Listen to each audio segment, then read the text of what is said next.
buenas noches, bienvenidos a Signo Pesos, la economía al alcance de su pantalla. Estos son los temas claves de hoy. La nueva rebaja en la tasa de intervención. El Banco de la República decidió por mayoría una reducción de 50 puntos básicos en la tasa de referencia.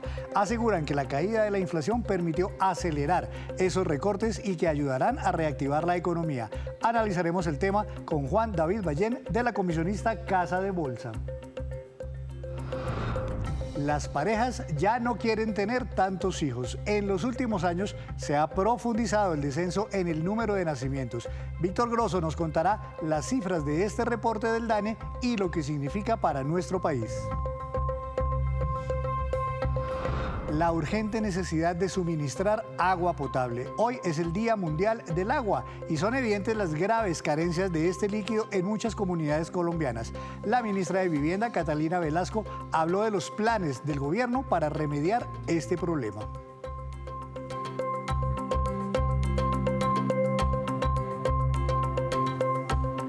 Y comenzamos esta emisión de Signo Pesos hablando de la decisión de la Junta Directiva del Banco de la República de recortar la tasa de interés. Antes del análisis, escuchemos cuál fue esa decisión y qué explicaron tanto el gerente del emisor como el ministro de Hacienda. La Junta Directiva del Banco de la República decidió por mayoría reducir en 50 puntos básicos la tasa de interés de política monetaria a 12.25%. Creo que el mensaje de la Junta del Banco de la República en el día de hoy es un mensaje en dos direcciones diferentes pero compatibles entre sí. Uno, acelerar la reducción de la tasa de interés y en ese sentido apoyar la recuperación de la economía y relajar el stance o la postura de la política monetaria. El otro es mantener la cautela. 50 puntos es, por supuesto, el doble de las reducciones anteriores. Ya el banco ha bajado 100 puntos en sumado las tres ocasiones. Es insuficiente, sin embargo, el mensaje que ha recibido la economía sí es importante. El mensaje es: hay que seguir reduciendo tasas, y tanto la tasa de usura como la tasa de tarjetas de crédito y otras tasas han venido bajando. Desafortunadamente no ha bajado tanto como se necesita la tasa de los créditos hipotecarios. En ese sentido, a pesar de que hay un mensaje hacia la economía de bajar tasas, todavía necesitamos una acción más coordinada y concertada con la banca privada. Para analizar las implicaciones de este anuncio de la Junta Directiva del Banco de la República, saludo al doctor Juan David Ballén. Él es director de análisis y estrategia de la firma comisionista Casa de Bolsa. Doctor Ballén, buenas noches, bienvenido a Signo Pesos. Henry, buenas noches, gracias por la invitación. A usted, doctor, por acompañarnos. Bueno, quisiera mostrar esta gráfica para recordar que, en primer lugar, la decisión del Banco de la República fue recortar 50 puntos básicos esa tasa de intervención. Había algunas personas, incluyendo el mismo ministro de Hacienda, que esperaban un recorte mayor, pedían hasta 100 puntos básicos. ¿Era posible o no era posible estos 100 puntos que estaban pidiendo algunos en recorte de tasa? Bueno, yo creo que hay espacio, hay campo para que el Banco de la República continúe bajando la tasa de interés, pero el mensaje de la entidad ha sido que va a continuar siendo muy moderada, muy conservadora en esos ciclos de reducción. Y las encuestas que uno analizaba, lo que uno encontraba es que precisamente también todos estábamos como muy divididos. La mayoría del consenso estaba viendo un recorte de 50 básicos como terminó sucediendo, pero un 15% más o menos esperaba la posibilidad de un recorte de 75 básicos y el restante apenas un recorte de 25 puntos básicos. Casi nadie tenía en el escenario un recorte de 100 básicos como el ministro, porque dada la característica de nuestro banco tan conservador, lo veíamos muy poco probable, pero en general sí creemos que continúa habiendo un espacio para que se siga dando este ciclo de reducción. Doctor Ballén, el propósito de esta rebaja que se estaba pidiendo es que la tasa de intervención ayude a que se reactive la economía que ha venido golpeada, sobre todo en algunos sectores. Esa nueva tasa de intervención quedó en 12,25%. ¿Creería usted que esa tasa ya puede tener algunos primeros efectos, por lo menos en la recuperación económica? Sí, ya los va a tener. De hecho, he visto que muchos bancos ya han venido bajando las tasas de interés de una manera anticipada a lo que viene haciendo el Banco de la República. Entonces, muy seguramente cuando muchos vayan a cotizar créditos van a encontrar que ese nivel de tasas es mucho más bajo que el que teníamos un año atrás. Y eso poco a poco va a ayudar a que la economía se recupere. Por otra parte, lo que mencionaba el ministro precisamente relacionado con las tasas hipotecarias, esas tasas siguen altas, es porque esas tasas de interés tienen como referencia las tasas de los títulos TES del gobierno, la deuda pública. Y esas tasas, aunque han caído, siguen en un nivel muy alto porque la prima de riesgo país, por lo que ha venido sucediendo con el déficit, la deuda y la regla fiscal, está muy alta y pues eso ha dificultado que las tasas de interés de largo plazo caigan y por ende que eso se vea transmitido hacia las tasas hipotecarias. Y por último, algo también que es muy importante tener en cuenta es que la recuperación económica no solo va a depender de las tasas del Banco de la República, sino también es importante que de parte del gobierno sea un mensaje de tranquilidad y de confianza en estabilidad jurídica, reglas de juego, también regulatorias, para que la inversión que se ha visto tan afectada durante los últimos trimestres pues vuelva a recuperarse y así nos ayude precisamente a que la economía vuelva a crecer a un ritmo un poco más elevado. Decía el ministro Ricardo Bonilla en esta rueda de prensa que con este recorte y con esta nueva tasa de intervención, la tasa real en Colombia sigue quedando como en unos 450 puntos de diferencia. ¿Por qué tan alta? ¿Por qué no podemos estrechar, digamos, esa diferencia? Bueno, yo creo que son varios motivos, y tengo algunos apuntados, entre ellos está primero que la inflación sigue por fuera de la meta del Banco de la República. Recordemos que la entidad tiene un objetivo de que la inflación oscile entre un 2 a un 4%, y sigue al 7%, y este año, como bien decía la entidad, posiblemente cerremos alrededor de un 5,5% más o menos. Entonces, es una caída que va a ser muy positiva, sin embargo, sigue estando alta versus el objetivo que tenemos. El segundo tema yo creo que tiene que ver con el clima. El Niño, que sí hay la expectativa de que pronto termine y comiencen las lluvias. Yo creo que estamos en un punto decisivo en el cual vamos a ver si este verano se amplía un poco más o si no, y pues si llega a generar algún tipo de afectación en precios de alimentos. También tenemos, yo creo que uno bien importante es el diferencial de tasas de interés, y aquí hago referencia a la Fed de Estados Unidos. Y es que este año, cuando comenzaba el año, casi que todos creíamos que la Fed iba a bajar tasas, algunos decían que 5 veces, luego 4, y a la junta de esta semana ya se habla de que solo baje 3 veces, y eventualmente yo creo que este año difícilmente van a bajar. Entonces, si la Fed no baja tasas de interés, va a ser difícil para nuestro Banco Central que reduzca fuertemente las tasas, porque si no puede llegar a ocasionar que dólares que están invertidos en nuestro país vayan a buscar una mayor rentabilidad en Estados Unidos, y pues que el dólar se sube y genere una nueva ola de inflación. Y para evitar también lo que sucedió en Chile, que era una de las preguntas que le hacían, porque Chile ha exagerado mucho bajando tasas y el dólar lo que hemos visto es que ha reaccionado al alza ya. Entonces el mensaje al final que quiero dejar es, vamos a ver unas tasas de interés que van a seguir cayendo, pero esas tasas reales van a seguir estando positivas.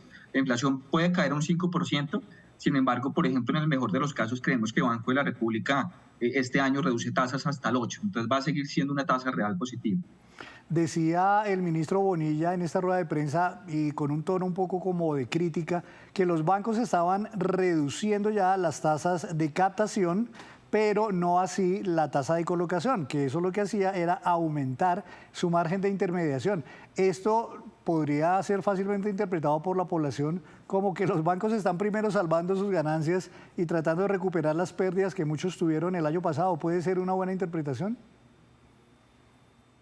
En la realidad, nosotros hemos visto que ambas tasas han venido cayendo, tanto las de captación como las de colocación. De hecho, hace un año, en esta misma temporada, teníamos tasas de interés a los cuales los bancos captaban en CDTs cercanas al 17%, por ejemplo. Esas tasas ahorita ya están en un 10 o un 9%. Y eso también se ha visto en el descenso que ha venido presentando pues, la tasa de consumo, entre otros segmentos. Entonces, sí se ha venido transmitiendo, tal vez el ritmo al que viene cayendo no es el que uno desearía, y en ocasiones pues puede que esa diferencia entre la tasa de captación y a la que los bancos prestan se abran un poquito o se reduzcan, pero yo creo que con el tiempo, al pasar de los meses, muy seguramente lo que vamos a ver es que se va a terminar transmitiendo la totalidad del recorte de tasas del Banco de la República. Sí, ahora también se anuncia por parte del gerente del Banco de la República que se estima que para mediados del próximo año llegaremos a ese rango de inflación meta de aproximadamente 3%. ¿Estamos todavía muy lejos? ¿Cree usted que por eso justamente es que vamos a ir un poco lento, no tan rápido como quisiera el gobierno en las reducciones de tasas? Ahí sí yo no estoy tan de acuerdo con la entidad. Si sucede ese escenario, yo creo que va a ser algo muy positivo para la economía, es decir, que la inflación vuelva a ser rango meta del 2 al 4, pero lo que yo he visto que ha venido sucediendo en otros países es que no ha sido así. Por ejemplo, en Estados Unidos ellos tienen una meta del 2, la inflación se ha equilibrado en el 3% y últimamente ha venido subiendo porque el petróleo lo ha estado haciendo. Hemos visto otros casos como Perú también, que es un escenario muy parecido, con una meta de inflación al 3 y la inflación alrededor del 4. Entonces, posiblemente, pues, los próximos meses y comenzando el año entrante veamos una inflación en descenso, pero yo veo una posibilidad es que la inflación se equilibre a un nivel más alto de la que teníamos en el pasado. Entonces, pues ojalá llegue a esa meta del 4%, pero yo creo que hay que estar abiertos también a que tal vez se nos equilibre un poquito más alto, al 4,5% o al 5%. Pues doctor Bayén, muchas gracias por estos comentarios y este análisis que usted muy claramente hace alrededor de esta decisión tan importante hoy de la Junta Directiva del Banco de la República. Gracias por estar aquí en Signo Pesos. Con mucho gusto, Henry. Hasta luego. Muchas gracias. El doctor Juan David Bayén de la comisionista Casa de Bolsa. Hacemos así una breve pausa, pero cuando regresemos espere los países donde más personas hablan español. Ya nos vemos.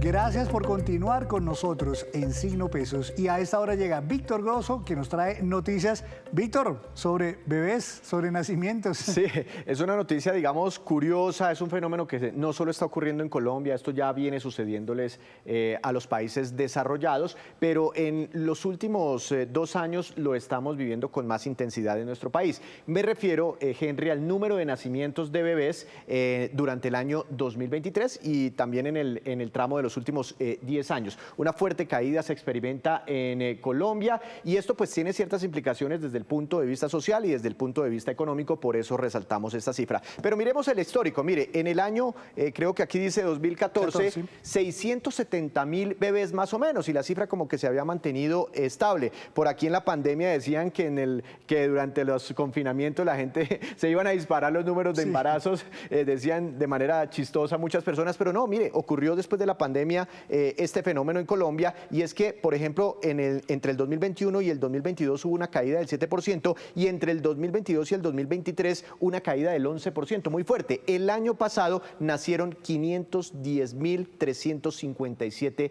bebés en Colombia. Cada día los colombianos prefieren tener menos bebés. Este es como el histórico y sobre las implicaciones, Henry, pues tiene implicaciones de todo tipo para los sistemas de educación, ¿no? Por ejemplo, las universidades hoy están construidas con grandes campus pues para recibir un número grande de estudiantes, pero pues el número de estudiantes en algún momento se va a reducir. Pero tiene implicaciones para el sector vivienda, ¿no? ¿Cómo van a ser los tamaños de las viviendas hacia adelante? Para el sector consumo, inclusive sobre todo, Henry, para los sistemas de protección social o los sistemas de aseguramiento, porque recuerde usted que los jóvenes, las generaciones más jóvenes contribuyen con sus impuestos, contribuyen con sus ingresos al sostenimiento de las generaciones más altas. Entonces, pues este tema lo tienen que analizar muchísimo, por ejemplo, dentro de las reformas a la salud, reformas a la pensión, al sistema de pensiones, porque estos cambios poblacionales pues tienen muchas implicaciones desde el punto de vista económico. Sorprende que las caídas, pues sí, todos los años ha habido caídas, pero mire usted que el año 2022 7% cayó y el año pasado 11% de caída. Víctor, uno habla con muchos jóvenes y no quieren tener hijos y dicen que en parte por la situación económica, pero en parte también porque no tienen mucha esperanza, digamos, de un buen futuro para un bebé. Entonces... Y prefieren utilizar sus ingresos para otras cosas, por ejemplo, para cuidar mascotas. Los hogares hoy en día son novio, novia, muchos de los hogares, con un gatico, con un perrito, y otros pues prefieren viajar por el mundo, invertir en otras cosas, en vestirse bien, etcétera. Digamos que tener bebés para muchos jóvenes hoy en día no está dentro de sus prioridades. Cambios generacionales y cambios de cultura precisamente con esos cambios generacionales. Víctor, muchas gracias, muy interesante ese tema y ahora contémosle a la gente que hoy es el Día Mundial del Agua y que con este motivo la ministra de Vivienda, Desarrollo y Agua Potable, Catalina Velasco, nos entregó un reporte sobre la situación que hay en Colombia, porque todavía muchas poblaciones no tienen agua, pero también habló de los planes del gobierno en esta materia. Poderle ofrecer agua potable a todas las personas que habitan nuestro país es la prioridad para nuestro gobierno. Esto no ha sucedido durante décadas y es el momento de hacerlo.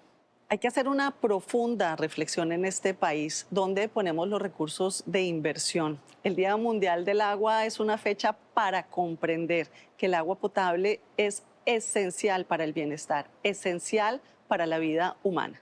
Es inaceptable que en Colombia haya gente que no tenga agua para beber. Lo vemos en La Guajira, lo vemos en el Pacífico, lo vemos en los sectores rurales. Esto debe transformarse de manera urgente y esa es la decisión del Gobierno del Cambio. Hemos triplicado anualmente la inversión en agua potable, pero eso no es suficiente. Necesitaríamos 108 años para garantizar el agua potable a todas las personas que habitan nuestro país. Es indispensable poner los recursos de inversión para hacer la transformación en agua potable. Las comunidades rurales se proveen agua por ellas mismas a través de los acueductos comunitarios. Estamos trabajando para fortalecerlos, para acompañarlos en inversiones, en gestión, para hacer la transformación también en el sector rural por el agua potable. Hemos recorrido el departamento de La Guajira y hemos visto la enorme necesidad del pueblo guayú. Todos nuestros esfuerzos están concentrados en garantizar agua potable a estas comunidades. Estamos viviendo el cambio. Y antes de despedirnos, los dejo con este dato. El siguiente es el ranking de países donde hay un mayor número de personas que hablan español. En primer lugar, México, 130.1 millones de personas. En segundo lugar, Estados Unidos, miren, 56,7 millones. Tercer lugar, Colombia, con 51,6 millones de personas. Cuarto, España, con 47,6. Y en quinto lugar, Argentina, con 46,2 millones de hispanohablantes. Y así terminamos por hoy. Los esperamos el próximo martes con una nueva emisión y toda la información económica que usted necesita saber. Esto es Signo Pesos, la economía al alcance de su pantalla. Buenas noches y feliz puente festivo.